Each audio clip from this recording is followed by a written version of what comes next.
welcome back to Real Reviews. This is Cody Williams, and we're here to talk about the movie It Chapter 2.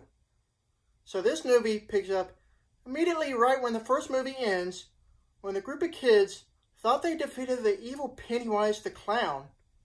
So we then get a time jump 27 years later.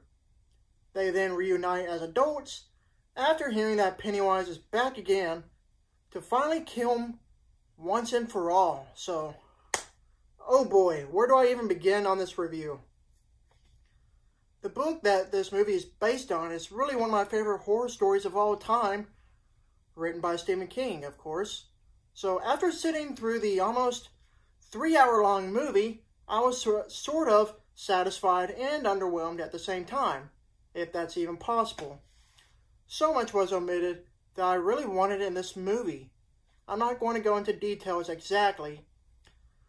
I'm going to save that for the second review on this movie that actually discusses everything, including spoilers. So, for this review, I'm going to keep this one spoiler-free. So, here we go.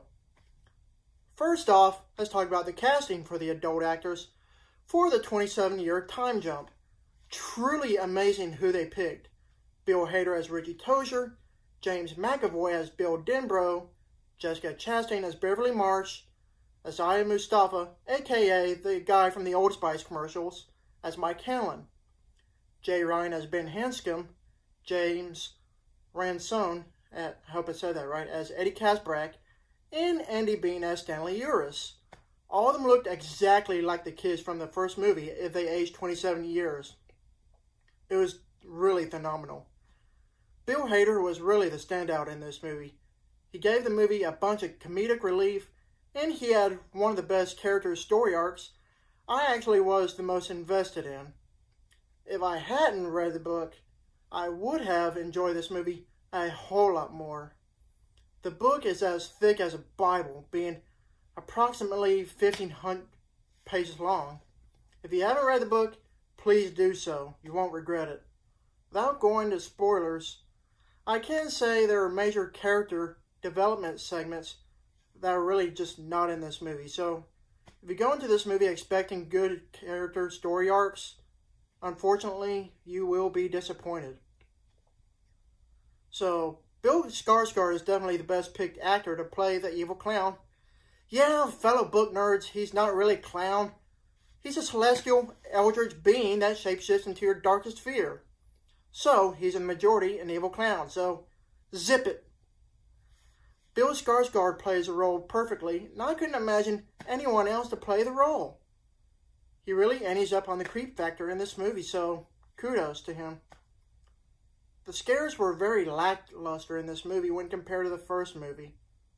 Yeah, it has disturbing visual imagery, but the first movie did better in the scare department. I haven't seen a lot of blood used in a movie since seeing Stanley Kubrick's The Shining. And I thought that had a lot of blood. There's just so much blood in this movie, it's ridiculous.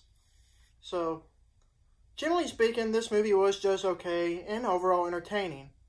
I found the first movie to be somewhat a better made movie with more of a compelling narrative, whereas this new movie just dragged on in certain areas, and the quality really wasn't all there.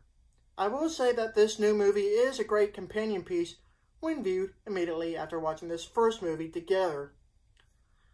This movie won't appease the fans of the book, but it may satisfy the general moviegoer who hasn't read the book.